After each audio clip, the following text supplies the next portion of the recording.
back to your Sports Digest. I'm your host, Alex McNinch. Man, what a weekend in sports it was. So much happening around all different sports: basketball, football, baseball, soccer. News and headlines everywhere. A couple champions are crowned. There's a big UFC fight.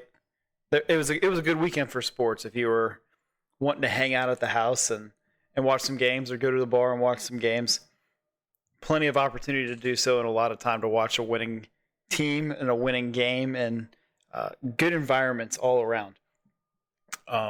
First off, before we start anything, follow me on all my social medias at Your Sports Digest. Instagram, Twitter, TikTok. Instagram and TikTok are going to be my two big ones. Hopefully some short-term or short-form content coming out soon. Clips from the show. If you don't want to listen to the whole thing, I get it. I understand. Trust me, I wouldn't want to listen to myself for this much of a time duration either. So I get it. But we got a lot to talk about. There's going to be a lot to cover. As I mentioned, we'll just jump right into it because there's not much time to waste. Let's just jump right into it. The weekend was full of champions being crowned. Since we've last spoken, last podcast was on Wednesday of last week, heading into Game 4 of the NBA Finals between the Knicks and the Spurs. We talked about kind of what we saw in Game 3, some of the things that the Knicks had to adjust to, some of the things the Spurs adjusted well to, and how we were going to outlook the rest of the series. And man, oh man, did some of my takes age like fine wine. Because in Game 4, the San Antonio Spurs came out hot. They did exactly what everybody expects them to do and what they've done the entire series. Start hot. They can't miss. They were unbelievable from the three-point line in the first half of that game. I think they were like 16 for 24 at one point. They literally couldn't miss. It was crazy to watch. Devin Vassell was hitting all of those threes. Dylan Harper was going crazy. Stephon Castle was playing well. Wemby, Champagny, the rest of the group played well as well. And you know, it quickly unraveled for New York, and it all started with Cat getting two immediate fouls to start the game off. One being an overturned call that ended up giving him his second in the first, I guess, it was 5 minutes of the game. So that really dictated how the Spurs were able to attack the Knicks to start off the game, and it didn't even matter. It didn't matter who they had on the court. They weren't missing. But the Knicks came into halftime and they adjusted, they regrouped, and after a 29-point lead, the New York Knicks came back and win this game. I don't need to dive into it too much because everybody, I'm sure, saw it and was aware of it, or watching and listening and whatnot about it. But OG Anunoby with one of the best plays I've seen from a player in a while. And I know all these basketball coaches around the world are going to be preaching the two things. If you're on the defensive side of things, box out. Because they didn't box out or try to find a body with Anunoby, and he got all the way to the paint and tipped it in. And then the other thing they're teaching is crash the glass hard if you're an offensive player, because you never know what you can get. And we'll talk about crashing the glass offensively here as well a little bit when we talk about Game 5. But Anunoby with the tip in, Brunson went nuclear, 29-point comeback, and it felt like right as that happened and the comeback was over and the Knicks took the lead the first time, I thought there was no way they lose this game. You know, despite Castle making the two free throws and putting them up by one, there was no chance they were going to lose this game. Something magical was going to happen. And once the game was over, there was no way they were going to lose this series. There was no way San Antonio could come back from this. It was an all-around effort from the Knicks in the second half, an absolute disaster of a half from the San Antonio Spurs. 29 points is the largest comeback in NBA Finals history. So the momentum going into Game 5 was unbelievable for the New York Knicks, and they take that momentum, and the Spurs come out again, just like every single game of this series, come out hot, start hitting shots. Somebody gets hot in the first quarter, in the first half. Dylan Harper did that. He was amazing in Game 5 here. But it didn't matter because Jalen Brunson put the entire city of New York on his back. 45 points in a closeout Game 5 NBA championship game for the New York Knicks. They win that game 94-90. He was hitting shots. He was getting to the basket with ease. The Spurs, man, they could not hit a free throw at the end of the game. Neither could the Knicks, but Jalen Brunson was unbelievable for the Knicks. He won Finals MVP. The New York Knicks win for the first time in 56 years, 52 years, something. It's been crazy. The city of New York has been going bonkers on the streets, and it's cool to see. I mean, obviously, if you know me personally, I'm a Boston guy. So do I support a lot of the New York things? No, not at all. But I don't have disdain against the Knicks. In fact, when I lived in New York, I liked the Knicks a little bit. So to see this happen, it was really, really cool. I absolutely love Jalen Brunson. I love Mikal Bridges, OG Anunoby, two guys that should have been Grizzlies. That's a whole different conversation for another time if you care about that. But they just have likable players. Jose Alvarado came into Game 4, and he's a New York-born guy, local kid, just cares about the city and winning for New York. And he came into Game 4 and turned the game around. He was getting in the mix of it, was settling down things on offense when they would double team Brunson. It's a collective effort. And guys like Landry Shamet and Miles McBride, who have been unbelievable for the Knicks this entire postseason, just did not show up these last two games, but it didn't matter because the other guys needed to show up when it mattered. Guys like Mitchell Robinson, when the Spurs were shooting free throws late to be able to try to clinch this game, was in there boxing out. And the biggest one of all, when OG Anunoby had free throws to put the game up 3, he missed the back end of the two shots. Mitchell Robinson's claws through Wembanyama, and I couldn't remember who was the other guy with him that was trying to box him out, but he claws through both of them after Cat fouls out of the game, gets the offensive rebound, and kicks it back out and allows them to shoot more free throws to put them up by 4. It was the biggest moment of this game by far. If you are the New York Knicks, was Mitchell Robinson getting that rebound. A collective effort. Great job by Mike Brown being able to press the buttons at the right time. And I think the last podcast I was very critical on how Mike Brown kind of ran his offense. I guess I throw quotation marks on running an offense because it's literally Jalen Brunson set a screen to get a different matchup on him with a worse defender and let him go to work, dribble, drive, kick out, let Cat post up. It was very basic offense, but Mike Brown pressed the buttons at the right time. Okay, Jalen Brunson needs a break. Let's get him here. Oh, okay, they've scored 4 points in the matter of 10 seconds. Get him back in the game. You're going, Jalen. Okay, Miles McBride's not good. Let's put Jose Alvarado in the game. Landry Shamet's not doing it. Let's throw Jeremy Sohan in there and see if he can do anything. Okay, Cat's got foul trouble. Ariel Huck-Porty, get in there. I know you're a rookie. Don't care. Get in there and try to get in the mix of it. It was very, very entertaining to watch, and I was very happy for New York. Obviously, I have my own personal gripes against the Spurs as a child, having to face them all the time in the playoffs as a Grizzly fan. It put a smile on my face. It sucks. I have a buddy on the staff in San Antonio, so seeing that happen and seeing him, just the reaction after the game and losing and blowing the leads, it made me hurt for him. But I couldn't be happier for the guys on the Knicks, the roster, guys like Jordan Clarkson, who's been around the league for a long time and has worked his tail off, played on really good teams, been an impactful player on those teams, and never getting a chance to play for a finals, has done it now and able to call himself a champion. Those are the cool things that you get to experience and watch within the NBA Finals. And yeah, I mean, massive congratulations and credit to the New York Knicks. If you're the San Antonio Spurs, we talked about it last podcast about De'Aaron Fox, but boy, oh boy, we've got some stuff to do. If you're the San Antonio Spurs, Dylan Harper needs to start. That's rule number one. De'Aaron Fox, I think it was 3 for 14 in the closeout Game 5. Stephon Castle was 1 for 11 as well. Like, it was really, really, really rough to watch, but they've got some things to figure out. We'll kind of dive into it a little bit more maybe when we're doing our draft preview. But De'Aaron Fox, they're going to have to find a new home for him. They're going to have to get another four a forward to play the four next to Wembanyama to be a little bit more of the brunt that he can take on. Or I don't know. I just think that this team is.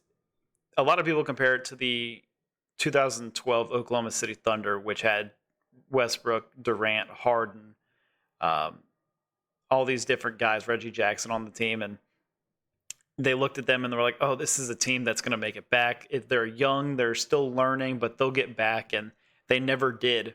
I'm pretty confident that this Spurs team will probably make it back at some point, but it's still one of those things where you look at that moment and you look at this team and it's like, all right, the similarity is they're very young.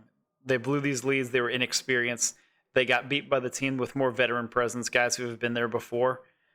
So if you're the Spurs, it's good to have veterans like Mason Plumlee, Kelly Olynyk, Bismack Biyombo, Harrison Barnes. Those guys are cool to have on your roster to give you kind of a steady, I don't know, like a steady pace to everything, and like keep a level head, keep the guys focused on the game. But when none of them are playing, how much of an impact does that really leave? Like it might leave an off the court impact. It might allow them to kind of change their mindset on game day. But when they're on the court, it's not like Bismack Biyombo is playing like he was in 2018 when he was for the Raptors and was a shot blocking machine and was able to kind of rally everybody together and be like, hey, look, this is how we need to control this. This is how we need to get through this. And they listen to him. You can only listen to him so much in the huddle because it's like, well, I know you've been here before, but you're not on the court. You can't keep us together on the court. Like De'Aaron Fox is the only guy that can do that. And he's only ever been to one playoff series in which he lost in 7 games to Steph Curry and the Warriors.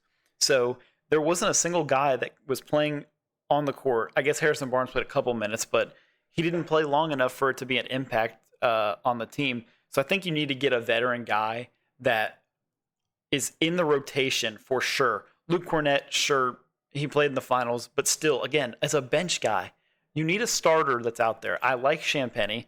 Vassell's cool.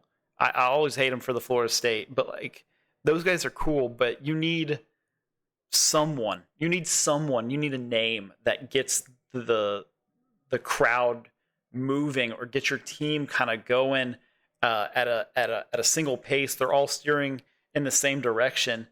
I think that's kind of what the Spurs are going to have to look for when they get to this offseason, whether they shoot big and go for the stars when it comes to Giannis or Jaylen Brown, or they just try to go for somebody else that's, maybe a meaningful player like Andrew Wiggins, if you want to ship De'Aaron Fox to Miami and get Wiggins back, or Norman Powell. Like, these are guys that can help you and keep you afloat when times get rough that have been there before.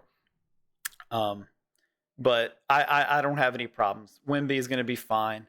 He had a horrible series. I think overall, I think the numbers will show you that he played really well this series, but the eye test, I didn't come away thinking, oh, Wemby's still the best player in the world. Like, no, I didn't come out of that thinking that. But I don't think he was a complete failure and a complete bust this series, but he wasn't his best self. Because if he was, then, that blown lead wouldn't have happened. The Spurs might have won Game 5 and took the title, or won Game 5 and went to Game 6 to take the title. Who knows? So congratulations to the Knicks again. Spurs got some work to do, but the NBA doesn't slow down now. We've got trades and teams able to negotiate with their own free agents starting, I guess, as of yesterday. I'm recording on Monday, so it would have been Sunday, the day after the finals. Teams were able to start doing that. As I'm recording right now, Tiago Splitter just signed to be the new head coach with the Chicago Bulls. So things are already starting in motion for the post-NBA finals. A crowd that likes to watch the transactions, the offseason moves happen. Things are going to start picking up. The NBA draft is 8 days away now. We have on my website at yoursportsdigest.com. We've got mock drafts. Mock draft 2.0 is up now. I just posted it yesterday after the NBA finals, updated, positions of players and where I think they'll end up going, what's a good fit for each team. We've got all that. We've got draft, my big board It's updated pretty much weekly at this point. I think my next update will come on Wednesday for the big board, so that'll be out. So go check that out and follow all that kind of stuff on my website. If you're into the draft, we'll have our own separate podcast on its own, probably next Monday, the day before the NBA draft, to kind of break down everything and go over my final mock draft. We'll go through it all there, but this is the fun time. Things are going to happen. Teams are about to start making trades. Players are about to be on the move. Giannis, Ja, who knows? So the NBA doesn't slow down, even though the finals are over. But outside of that, we have one champion crowned in New York, and you go south. I don't know how many miles south, probably 500 miles south, 400 miles south, 300, who knows?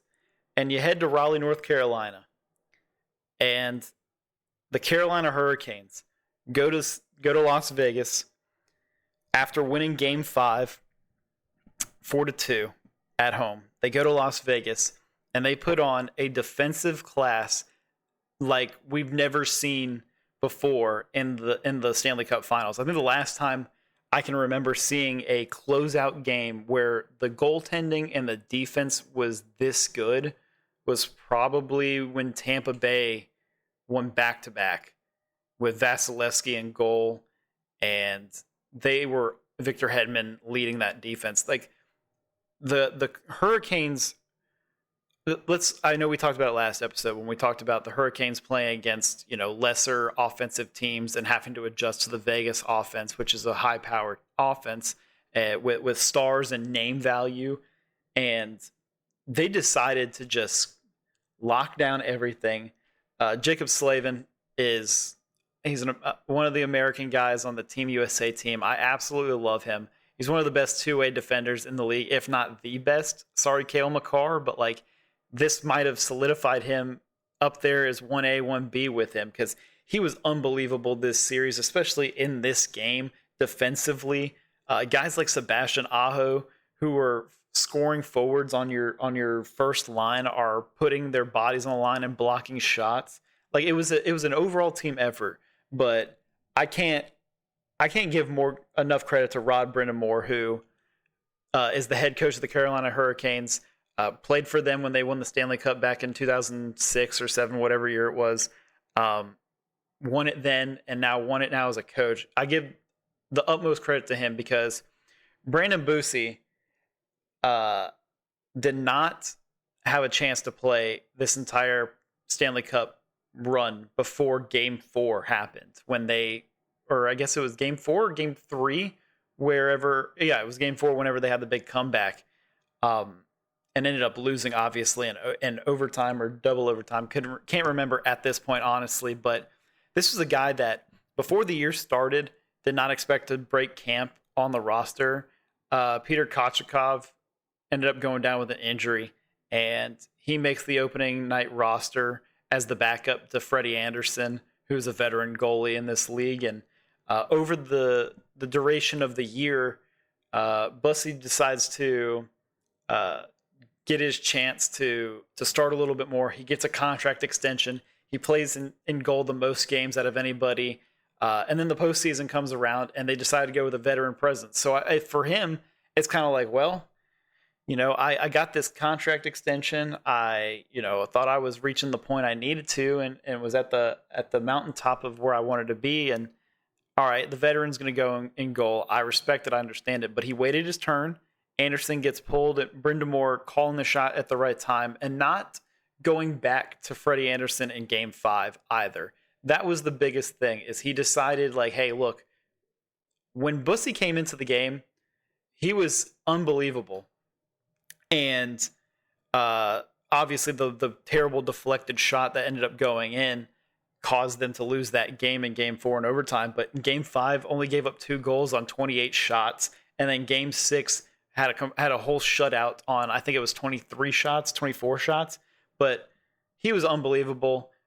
Big credit to the Hurricanes. Jordan Staal, Conn Smythe winner, oldest to ever do it at 37 years old, was there for the first championship, is here for the second championship. Wouldn't be surprised if he goes off into the sunset happy and retired, winning another Stanley Cup with the Hurricanes. the best player in franchise history by a long shot. Big shout out to the Hurricanes for winning that. It was great to be able to watch them and root them on. And anytime you watch Vegas lose, it's a great day as a hockey fan, knowing that the Vegas Golden Knights lose for obviously organizational reasons, for player management reasons, coaching reasons, and a certain member of the Vegas Golden Knights team not being the best human of all time in one of the biggest scandals in hockey history, but still got his chance in playing goal this series. It's good to see that Carolina was able to overcome the overpowered offense in Vegas and win the Stanley Cup. As it goes for Vegas, their team's still good. It's not like there's any holes on the team outside of I think they need a better second line defensive pair. I don't know. Like, they used to have Brady McNabb back there, and he was really, really good. And now they're going to have to change that up a little bit. I think that if that's anything, they've got a good first line. Third line, you don't expect much out of in your defensive pairing, but your second line is going to be one of those swing pairs that could help you out.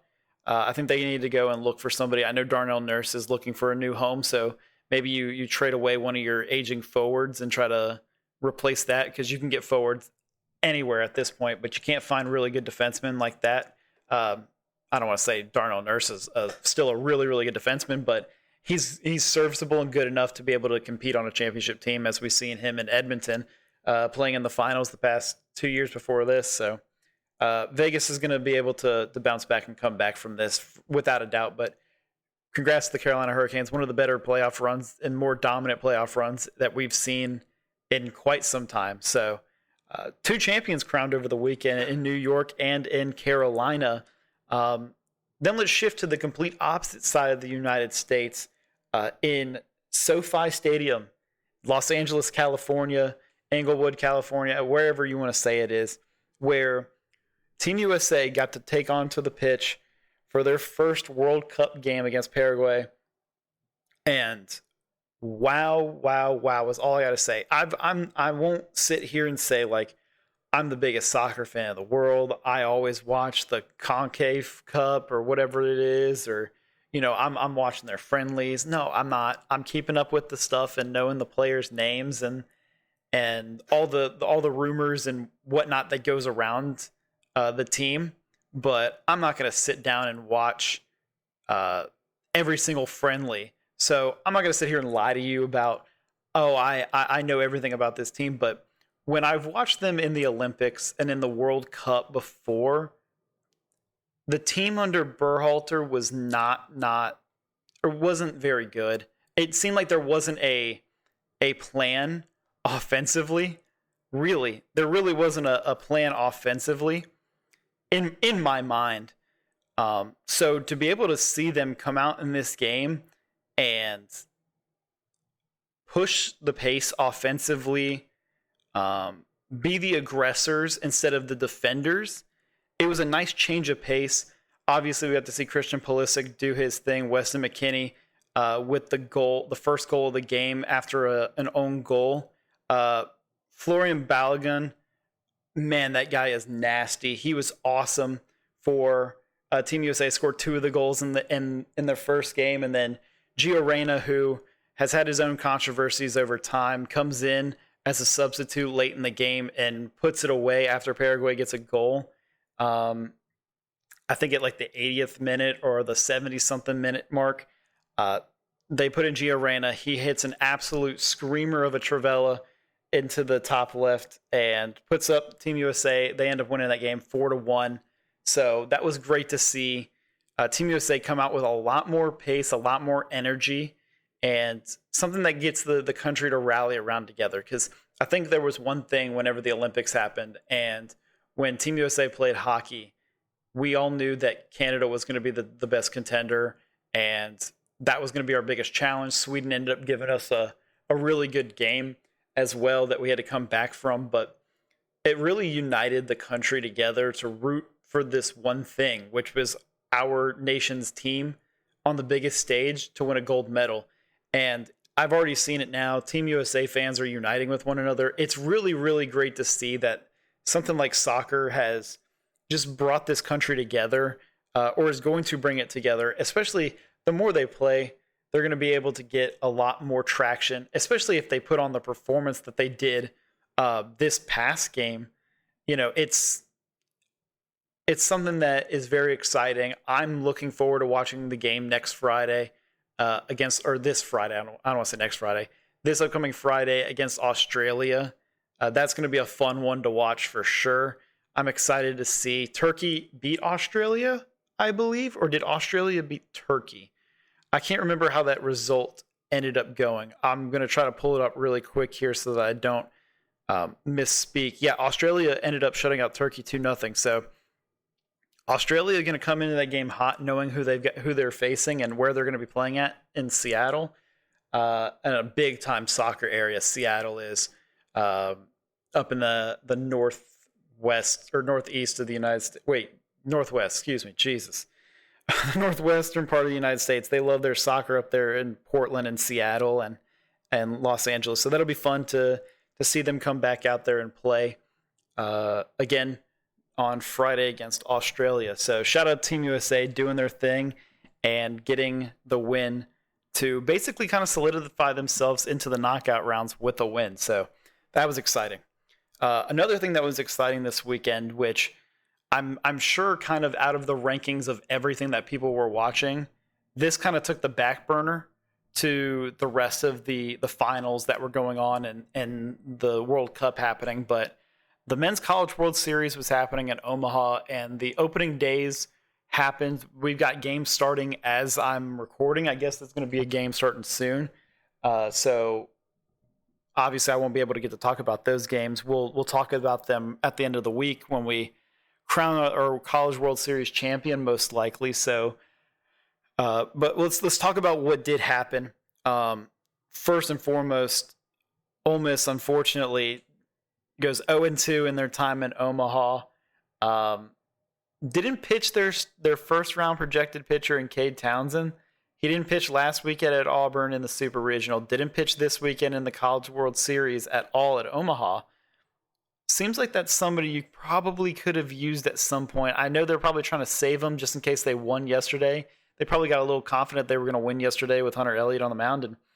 And they ran into a Troy team that when they're hot, and when they're not, they're not. And unfortunately for Ole Miss, Troy outlasted them and was able to advance on and keep their season alive, and Ole Miss going home.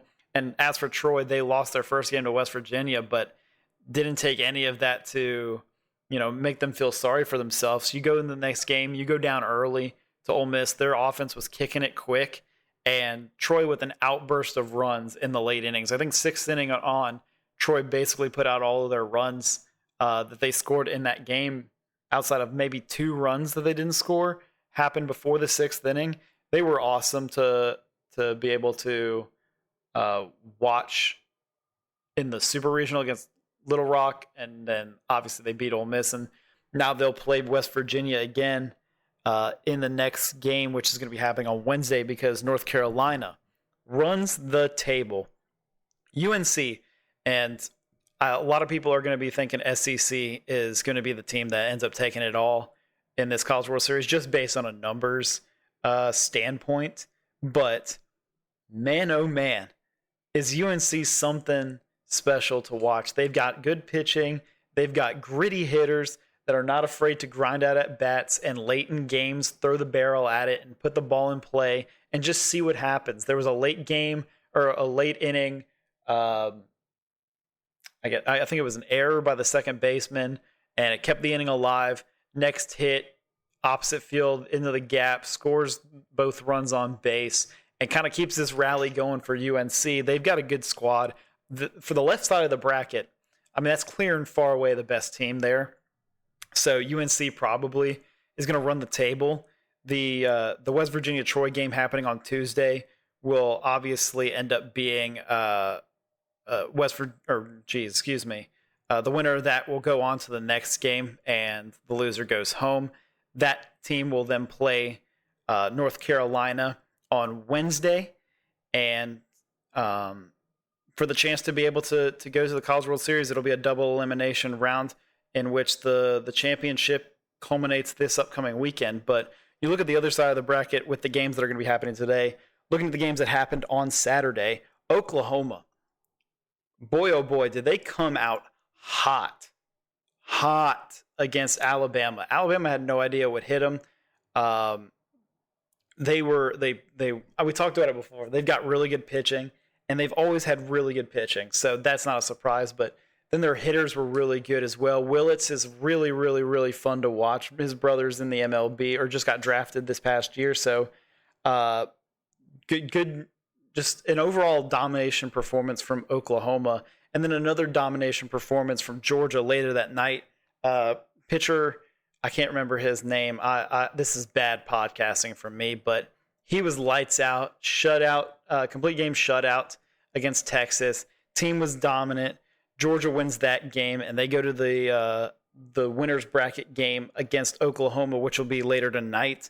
And Alabama and Texas, two other SEC teams. The entire right side of the bracket, just SEC teams. But Alabama and Texas is going to be the first game today. Winner moves on to play the loser of the second game today. Loser obviously goes home. But Georgia looked dominant as we expected them to. UNC looked dominant.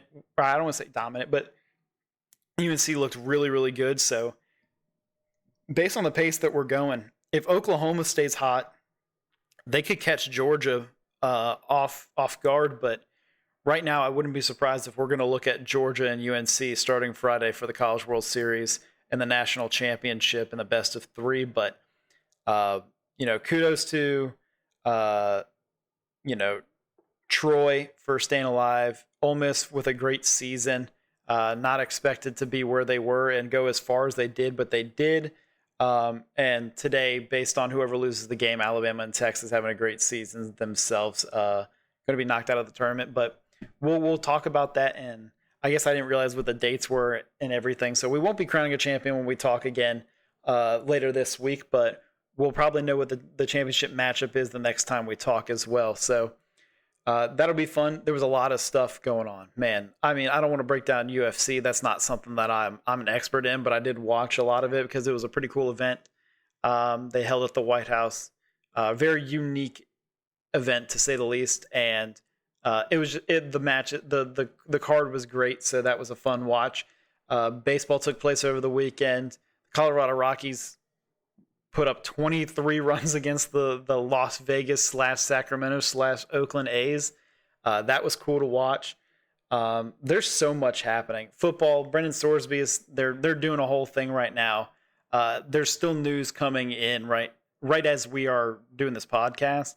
And it's that the Big 12 filed in federal court for both a declaratory judgment and where's the Pete Thamel thing? It just went away. A declaratory judgment and injunctive relief to allow the league the authority to use its bylaws and potentially punish Sorsby.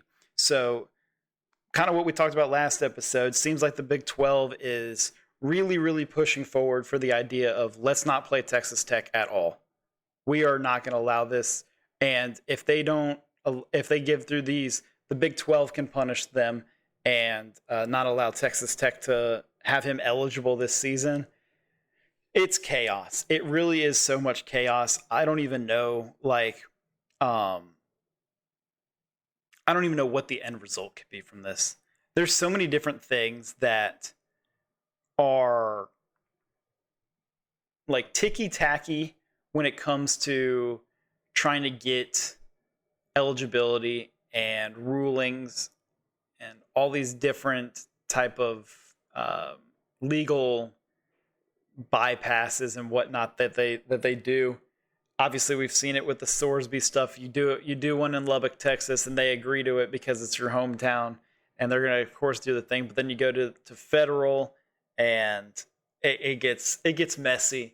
This is not going to end anytime soon, I doubt, and it's only going to get messier from here if you're Texas Tech or any other college program, because it's a ripple effect. If they allow this to happen, then the punishment should be the same for everybody else, which there is no punishment. And if they do punish him and teams are able to remove Texas Tech from their schedule, then this creates a ripple effect on the university. And I'm sure alumni are not going to appreciate that, especially guys like Patrick Mahomes who are pouring in so much money and all the oil money that's coming in from Texas Tech. Like, I don't expect any of those donors to be too happy about this situation either. But Texas Tech posted some Twitter video trying to explain, why we're doing this, why we think that Brendan's a good teammate and a good person, and he's trying to get better for himself. But it's a bunch of BS, and it's a bunch of trying to save face, but nobody likes your face anyways. That's really what it is. Nobody cares, and nobody wants to agree with you. So, cool story, but we don't care about it. That's kind of what it is at this point to most sports fans. So, yeah, I mean, it's chaos. Just chaos in college football. That's the entirety of college football is chaos, as we know now with the NIL era and everything that's come with it through the transfer portal. So we'll try to limit the amount of chaotic college football talk. We'll talk way more about college football, especially when it gets to July and August timeframe where games are starting to be like a month or weeks away. We'll have somebody else on to come talk about college football with me and get their insight and get some takes there and get a different perspective on things. But for right now, basketball season is over. Draft season's coming around. Darren Peterson just came across my desk as well over here. Darren Peterson is not working out for anybody besides the Washington Wizards. Is that him betting on himself being number one, or him realizing like, hey, I'm probably going to go number 2 to Utah or number 3 to Memphis. Let me go at least work out with Washington and try to prove them that, hey, I'm worth going number 1. That'll be chaos. We'll cover all that by the end of this week. We'll hear way more from that and all the other trades or signings that happen in the NBA. The NHL is done. Unfortunately, that's over. But we still got Team USA to watch in soccer for the rest of the World Cup. The World Cup's been awesome, by the way. It's been so much fun to watch overall. We got the Men's College World Series, as we just previously mentioned, is going to be there. MLB is playing. So much different stuff is going on around sports.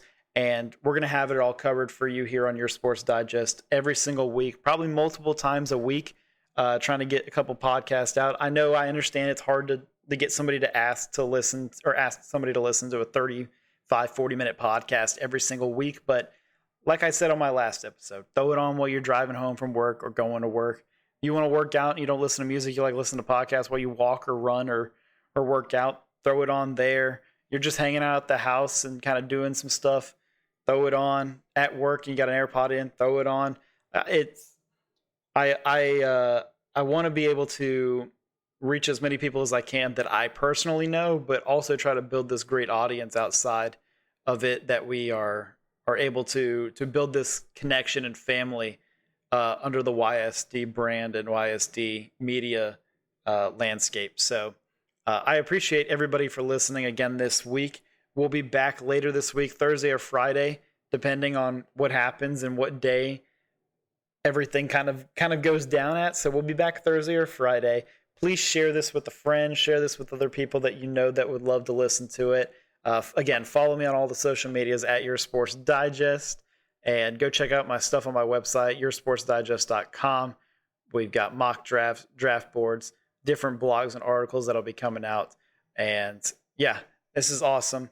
I appreciate you guys for listening as always. I'll see you guys.